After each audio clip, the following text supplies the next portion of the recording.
Welcome everyone to lesson 1 of my Ascension framework. Ascender, mewing, mogging. Até há bem pouco tempo estes termos eram reservados a comunidades fechadas de homens nos confins da internet. Mas recentemente inundaram redes como Instagram, TikTok ou YouTube. Há vídeos a ensinar como martelar os ossos da cara para ter um maxilar mais definido.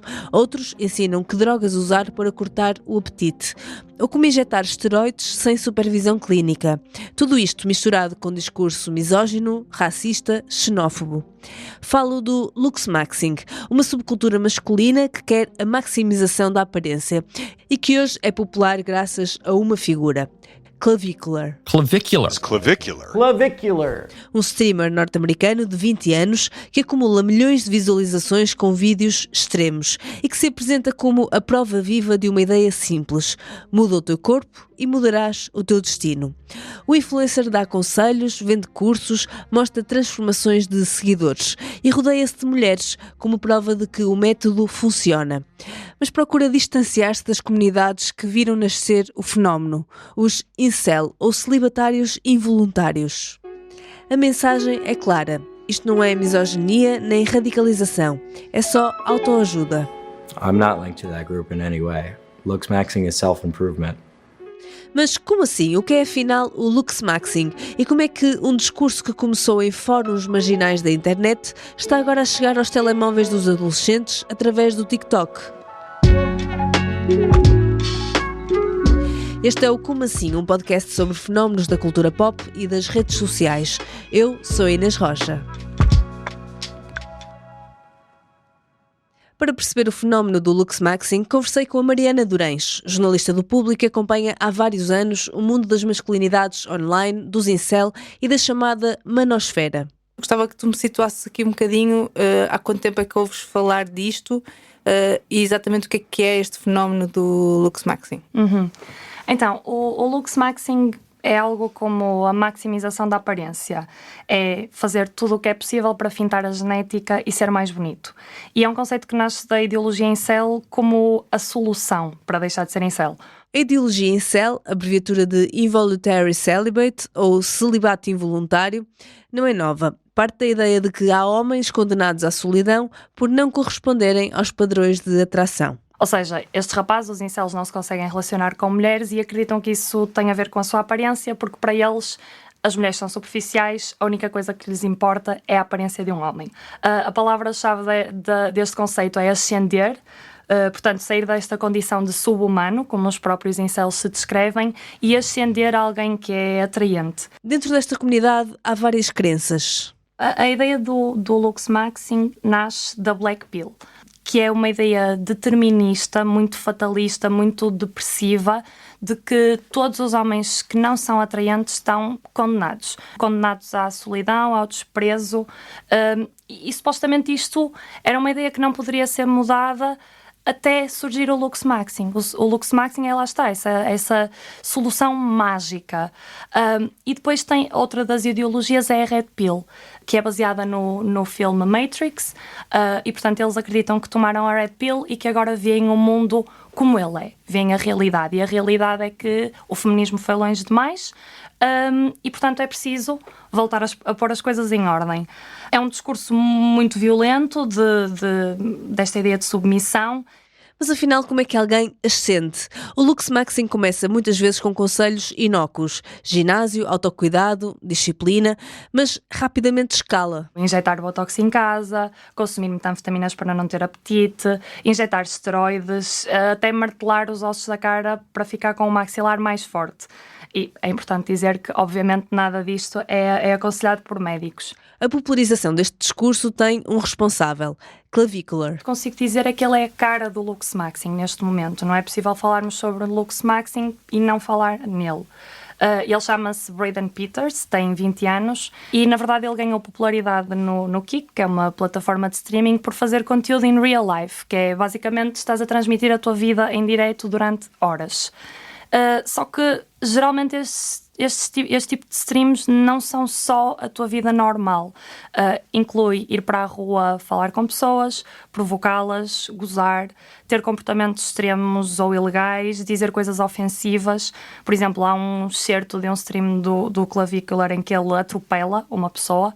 E a chave do sucesso deste e de outros streamers do género é que estes conteúdos não ficam confinados às plataformas de origem. E depois isto é cortado de uma forma muito inteligente, é transformado em clipes curtos para ser publicado nas redes sociais como o TikTok, por exemplo, e ganha muita atração, porque também já sabemos que os algoritmos privilegiam este tipo de conteúdo. Quem se cruza com os vídeos de Clavicular e de outros Luxmaxers fica com a sensação de que entrou num submundo cheio de linguagem de código. Há o mogging, por exemplo, que é a ideia de ser fisicamente superior a alguém. Isto vem de AMOG, que significa Alpha Male of the Group, portanto, o macho alfa do grupo. E isto é quando um homem se estabelece como o mais dominador, o mais magnético. Isto funciona sempre em comparação com outros homens. Depois há o mewing, por exemplo, que é uma técnica para reduzir o duplo queixo e fazer o maxilar parecer mais definido, que basicamente consiste em colar a língua ao céu da boca, manter a boca fechada e respirar pelo nariz. Este léxico não serve apenas para comunicar, serve para delimitar fronteiras. Mas isto é propositado, ter uma terminologia própria, não é? É um código de grupo que puxa mais as pessoas para dentro da comunidade. Exatamente. É muito preocupante porque isto acaba por dificultar. Por exemplo, se estivermos a falar em rapazes adolescentes e que os pais até querem perceber o que é que eles estão a fazer e o que é que eles estão a ver. Como é que tu percebes não percebes o que está ali escrito? Como é que tu sabes, como é que vais saber se aquilo é um conteúdo apropriado ou não, se tu nem percebes muito bem o que estás a ler? Mas o mais preocupante são mesmo as dicas. Por exemplo, o bone smashing, martelar os ossos da cara para ter um maxilar mais definido. Clavicular evoca uma teoria científica, a lei do Wolff, para justificar a prática. A ideia de que os ossos se adaptam às cargas e pressões mecânicas a que são submetidos. Mas faz algum sentido? Perguntei a Ruben Malcata Nogueira, cirurgião plástico que trabalha no SNS e também no privado em medicina estética. É uma ousadia grande. É uma ousadia grande. Agora, quando as coisas são feitas na própria pessoa, a pessoa assume os riscos que tem a fazer. Estamos a falar de ossos da face. Eu dou um exemplo muito prático. Eu trato imensas fraturas de ossos da face em contexto de urgência, e se as tratamos é porque temos que as tratar. Mas há um fundo de verdade nisto? De facto, com algum trauma, os ossos podem ser remodelados, digamos assim? Ficar mais fortes? Mais forte não. Um osso quando se parte nunca fica mais forte, fica sempre mais fraco. Mas existe efetivamente a possibilidade de fazer uma remodelação óssea à custa do manejo do osso, quer seja ele a nível de fratura, quer seja ele a nível de cisão. Mas tem que ser uma coisa muito controlada e feita em ambiente hospitalar, feita em segurança e feita por pessoas que sabem o que estão a fazer. Neste caso, cirurgiões plásticos. Não vejo outra pessoa que saiba fazer isto e fazer este tipo de remodelação facial. Clavicular e outros criadores focam-se sobretudo na zona do malar, a parte superior das bochechas. Ruben explica porque é que isto é particularmente perigoso. Fraturas do malar podem ter complicações graves porque existem algumas estruturas associadas, portanto temos um nervo que dá sensibilidade a toda esta zona da face que pode ficar danificado, e muitas das vezes nas fraturas fica danificado e as pessoas ficam sem sensibilidade no lábio superior, portanto tem alguma perda funcional grande. Podemos ter infecções, podemos ter mal consolidações, ou os que não consolidam. Parece-me que é uma coisa muito pouco controlada para os problemas potenciais que podemos vir a ter. Mas o Luxmaxing não se fica pelo rosto. Inclui também hormonas, anabolizantes e estimulantes, usados sem qualquer supervisão. Clavicular, por exemplo, começou a tomar testosterona aos 14 anos. Os anabolizantes numa idade muito precoce, o que levam, além de, obviamente, distúrbios de saúde a nível renal, suprarrenal, mas levam a uma coisa que eu vejo em consulta semanalmente, que é pacientes com 22, 25 anos com ginecomastias, ou seja, um aumento de crescimento da mama no homem. Coisa que os pacientes acabam por fazer anabolizantes para melhorar a sua forma física, mas obviamente tem efeitos adversos e, novamente, acho que este efeito adverso não é o pior deste tipo de medicamentos. Os Luxmaxers também incentivam os seguidores a fazer cirurgias estéticas para melhorar a aparência. I'm getting jaw surgery soon. Por exemplo, Clavícular diz que vai fazer uma cirurgia ao maxilar para ele ficar mais proeminente, o que lhe vai custar $35 mil. How many points do you think you're going to go up on the 1 through 10 scale after getting that surgery? 1.5. Ruben Malcata Nogueira diz que, mesmo na prática privada, não opera qualquer pessoa que tenha essa vontade. E claro que se aparecer um rapaz, uma rapariga com 17 anos, 18 anos, que tenha uma intenção de fazer um facelift, eu não consigo, por muito que pense, encontrar uma justificação pelo menos uma justificação clínica. E acho que aqui o médico tem que ter um papel um bocadinho mais sensato e tentar chamar as pessoas à razão. Eu acho que isto depois parte de cada pessoa. Eu, por exemplo, certamente não faço. Portanto, eu acho que há coisas que fazem sentido e há muitas outras que não fazem e que acabam por ser o eco de modas e de visualizações da internet. É que o cirurgião plástico vai ouvindo ecos das modas das redes sociais no consultório. Sobre o Luxmaxing ainda não lhe chegaram, mas já se cruzou com outros do género. E acho que temos de tentar fugir um bocadinho destes ecos. Eu lembro perfeitamente que há 5 anos, 5 anos, o eco maior que havia era a questão dos fox eyes. Toda a gente queria ter os fox eyes e os olhos rasgados. Há 5, 6 anos sim, tinha imensas consultas só sobre fox eyes. E tínhamos em consulta desmistificar um bocadinho o que era a cirurgia para os fox eyes, a questão de ser uma coisa muito definitiva, a questão de mudar alguns traços do rosto da pessoa e muitas das vezes recusar a cirurgia só por achar que a pessoa não estava bem a ver o que era a cirurgia ou o que é que se ia passar. Se ainda não for óbvio que Clavícular não dá bons conselhos de saúde, basta olhar para os efeitos adversos que o próprio já sofreu. Por exemplo, foi hospitalizado por suspeita de overdose, em direto. Mas como qualquer influencer que se preze, o streamer faz negócio com tudo isto. E ele depois vende programas aos seguidores que não podem custar $49 por mês, penso que foi esse o número que vi. Portanto, isto é um negócio também muito lucrativo. Além deste programa, há também um serviço de coaching personalizado que pode custar pelo menos $3 mil. E nesses cursos, as dicas vão muito além da aparência. E onde é que entra aqui a Red Pill? No meio destas dicas de bem-estar e de estética, vai dizendo coisas como: se estiveres numa discoteca, encosta-te a ela até a tua ereção ser um problema dela. Ou infiltra-te em clubes feministas e começa a dominar as mulheres subtilmente. Portanto, é um discurso degradante, objetificador, que é propagado como ensinamento e conselho. Mas esta associação de Clavícular aos incel não agrada ao próprio. Isso tornou-se óbvio na entrevista que deu ao 60 Minutes Australia. No final da entrevista, o jornalista pergunta se ele se identifica com a comunidade incel. Do you identify with that group? Do I identify as an incel? I mean, how could you ask me that question as a follow-up after you asked me about my relationships to women? I mean, that's quite literally the worst sequence of questions I think I've ever heard.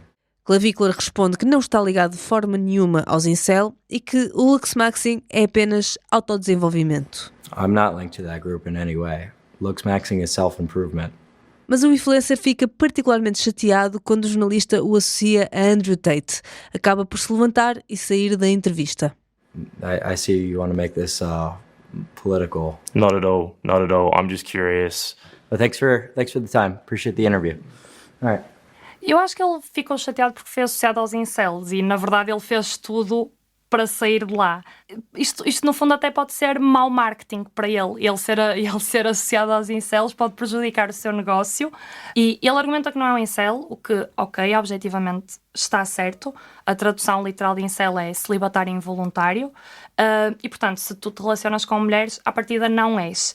Mas isso só por si não chega, porque toda a ideologia do Luxmaxing assenta e nasce do mundo incel.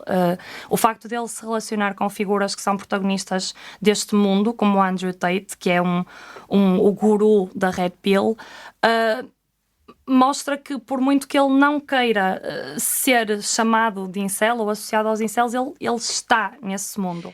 E neste mundo não cabe apenas o discurso misógino. Clavícula tem também, muitas vezes, um discurso racista e xenófobo. Sim, mas isso, lá está, isso liga-se tudo à cultura incel. A cultura incel é extremamente racista, e o Clavicular, por exemplo, já foi visto com o Andrew Tate e com o Nick Fuentes, que é um supremacista branco muito conhecido nos Estados Unidos. Já foram vistos numa discoteca a dançar e a cantar uma música do Kanye West, que entretanto foi banida, que fazia apologia do nazismo. Portanto, sim, isto são várias dimensões extremistas, misóginas, racistas, que se cruzam aqui nestes discursos. Mas há uma coisa difícil de explicar no sucesso de Clavicular. É que, se olharmos para os números, ele nem parece assim tão grande. Tem 600 mil seguidores no Instagram, está perto de 1 milhão no TikTok e no YouTube... Bem, no YouTube nenhum, porque foi banido permanentemente da plataforma. Na Kik, os streams são acompanhados normalmente por 8 mil pessoas por dia. E ainda assim, Clavicular parece estar em todo o lado. Já foi notícia no New York Times, na BBC, na CNN, no The Guardian. Quando vi estes números, pensei, será este mais um caso de um fenómeno de nicho que é amplificado por jornalistas como eu? Mas depois percebi, o segredo da popularidade de Clavicular está nos clipes. I may or may not have clip farmed. What the heck is clip farming, man? Everybody be like, clip farming this, clip farming this. Bro, you can clip farm anything. É uma estratégia comum. Durante os diretos, estes streamers fazem clip farming, ou seja, criam momentos pensados para serem recortados e espalhados nas redes. Mas quem é que faz esse trabalho de cortar e espalhar os vídeos? No caso da Clavicular, não é ele nem a equipa mais próxima, são milhares de pessoas. É o que mostra uma tabela com dados da Kik que o próprio influencer partilhou nas suas redes. Se quiserem ver a tabela e ouvir uma explicação mais detalhada sobre isto, podem passar no meu Instagram. Eu sou a Inês Rocha. E agora vou despejar aqui uma série de números, portanto, fiquem comigo. Em apenas um mês, de 5 de março a 5 de abril, foram partilhados nas redes sociais mais de 69 mil clipes com o nome dele. Clipes criados por 1.610 contas diferentes. E estes vídeos combinados geraram 2 mil milhões de visualizações em apenas um mês. Mas como é que um criador apenas consegue tantas contas a partilhar conteúdo dele? Ouçam o próprio Clavicular a explicar. I think I have a lot of strategies that are good for viral clipping engagement. I think Kik has helped push me a lot with their clipping budget. So, over 6 figures a month, because on Kik, there's not really a lot of growth, right? There's not as many users as Twitch, so people aren't organically coming across your streams. So they kind of have to incentivize people to stream on that platform in other ways. And one of the ways I go about it is with the Kik Clipping Program. Ou seja, a Kik, que é a 4ª maior plataforma de live streaming, atrás do YouTube Live, TikTok Live e Twitch, quer crescer ainda mais e está a investir milhões de dólares por mês para espalhar vídeos dos seus streamers nas redes. Ou seja, à primeira vista, este parece um fenómeno orgânico, mas não é, é marketing e está a funcionar. Este conteúdo é desenhado para circular e provocar indignação, o chamado rage bait, que é altamente valorizado pelos algoritmos. E isto não acontece só nos Estados Unidos. Em Portugal há criadores que fazem exatamente o mesmo. Um dos exemplos mais conhecidos é a nossa espécie de Clavicular português, Numeiro. E todas estas polémicas que tu tiveste foram propositadas, logicamente, certo? Claro, então, eu vou-te explicar. Eu gravei 350 clipes. Deu a falar para a câmara só. Eu entendi que o clip farming é o que está. Mas o que é que tu fizeste, do género? Vou dizer barbaridades, não. Cenas que as pessoas. Ou vou dizer cenas que as pessoas não querem ouvir, ou sei que as pessoas vão passarem-se dos cornos, vou dizer tudo cá para fora. Eu em janeiro sabia que ia lutar este ano, ok? Sabia que ia ter um combate. Como é que vamos aqui aumentar a minha relevância nos meses ou semanas antes do combate? Quando foi o vídeo das mulheres serem à noite e tudo, era para lutar ali, pronto, em junho. Ok, então está dito aqui neste podcast que é, tu fizeste os vídeos curtos, propositados, para ter nojo. E o problema é que mesmo quando isto é fabricado para manipular o algoritmo, resulta, o conteúdo chega às pessoas de forma maciça. A Mariana Durães percebeu isso quando criou uma conta de TikTok para entrar no mundo incel. Eu descobri que é extremamente fácil entrar neste mundo. Na altura, para esse trabalho, eu criei um TikTok do zero e ao fim de 3, 4 minutos eu já estava a entrar nesse mundo, porque que não começa logo, não entra logo um vídeo a dizer as mulheres têm que ser subjugadas, não. Começa com coisas muito inócuas, vai ao ginásio, alimenta-te bem, trabalha, poupa dinheiro, portanto coisas que à partida são bons conselhos, e quando começas a interagir com esses conteúdos, e eu não me privei de interagir porque tentei simular mais ou menos o que seria um comportamento de alguém que estivesse de facto no TikTok, quando começas a interagir com esse conteúdo, entras numa espiral que não acaba. Interagir é fazer gostos? Gostos, basta gostos. Basta fazer gostos e ficares a ver o vídeo. E eu ainda mantenho essa conta ativa até hoje, e pronto, o algoritmo já percebeu que é aquele conteúdo que eu quero.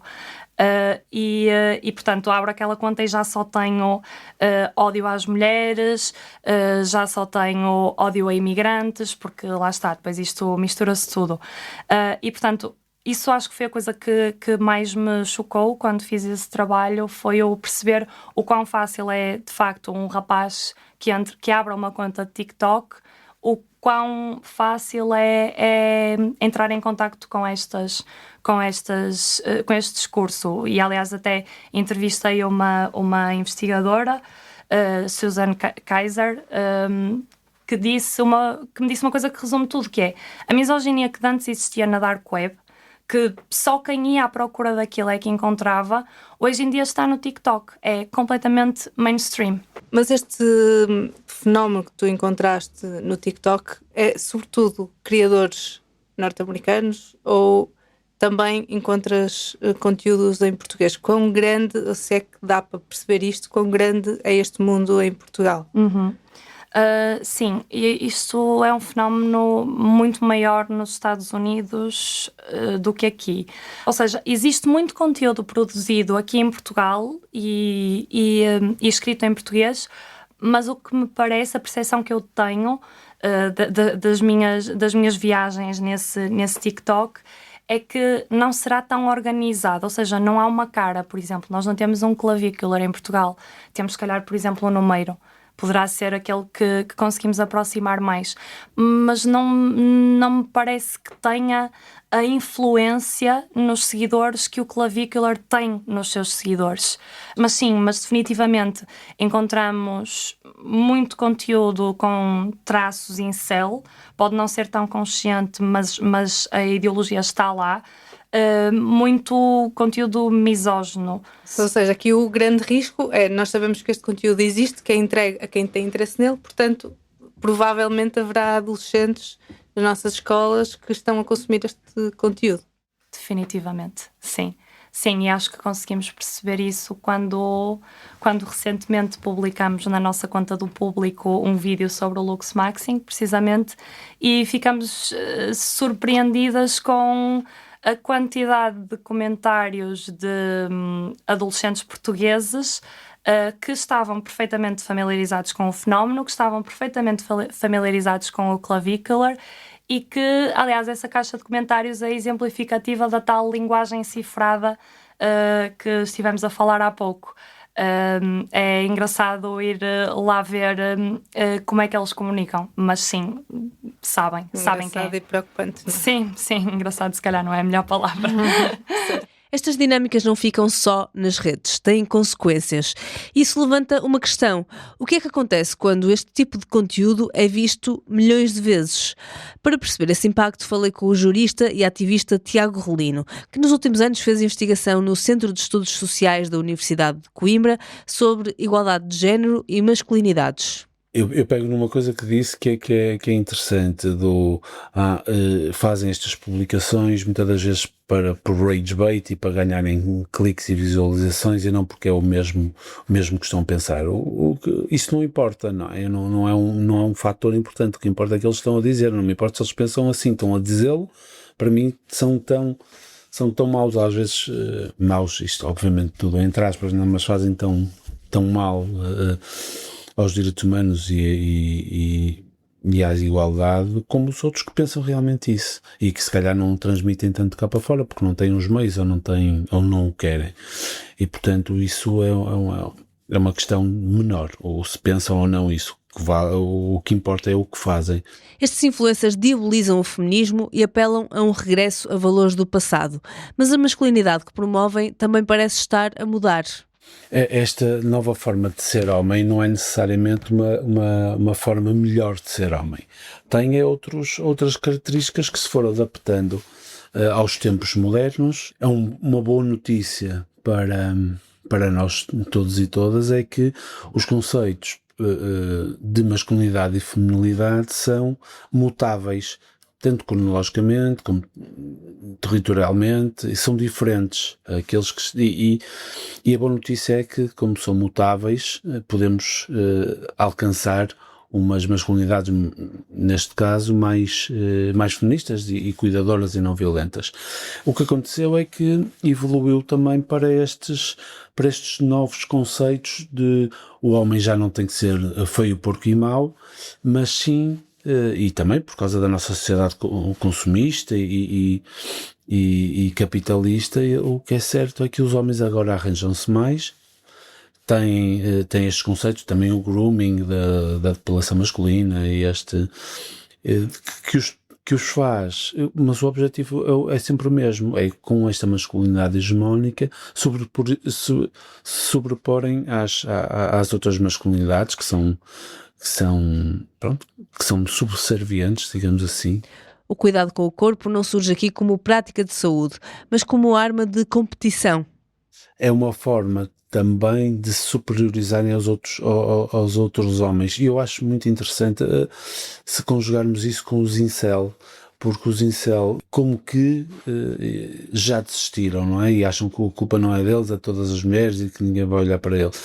Neste caso, eles sobrepõem-se até isso porque são homens mais com os padrões de beleza mais estereotipados, não é? E que se aproximam daqueles que a sociedade nos impõe como padrões de beleza aceitáveis e cuidam-se mais porque dessa forma se sobrepõem, não é, aos outros e conseguem sobrepor também e atingir outros pilares da masculinidade, não é? Como as conquistas, como ser o garanhão, não é? Entre aspas, isso são tudo formas para atingir estas novas formas da hegemonia patriarcal. Ainda assim, esta pressão, na visão de Tiago, ainda está a anos-luz daquela que é esperada das mulheres.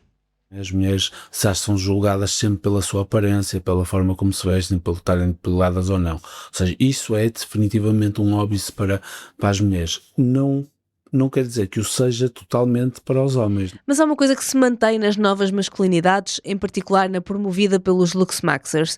Os verdadeiros homens, para ascender, têm de sofrer. Sim, essa é muito mais visível, porque o ser homem é aguentar, não chorar, aguentar a dor e ter comportamentos de risco. Não deixa de ser um comportamento de risco isto de tomar metanfetaminas ou injetar-se com esteroides. É um comportamento de risco que é muito ligado à masculinidade, ao ser temerário, ou suportar a dor, ou não. Isto também chega-nos através, é muito socializado, é muito a forma como somos socializados e socializadas.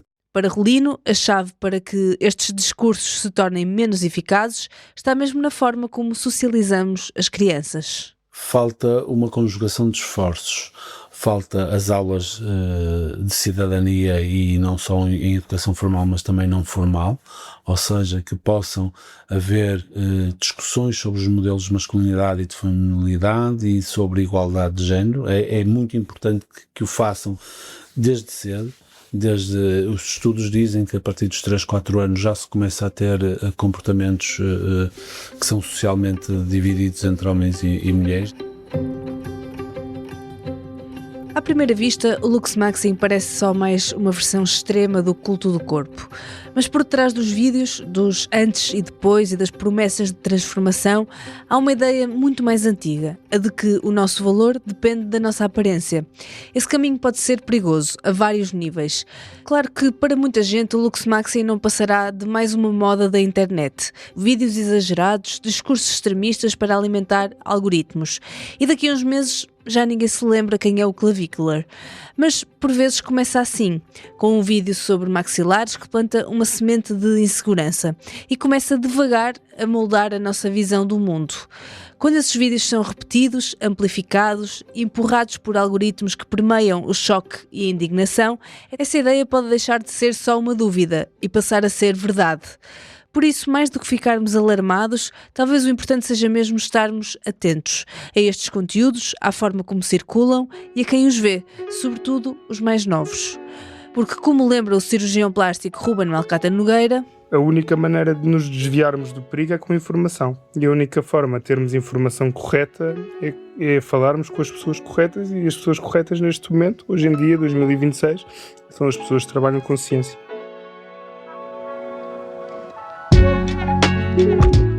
Como assim é um podcast do Público, este episódio foi produzido e editado por mim, Inês Rocha. A revisão é da Patrícia Jesus e também do Amilcar Correia.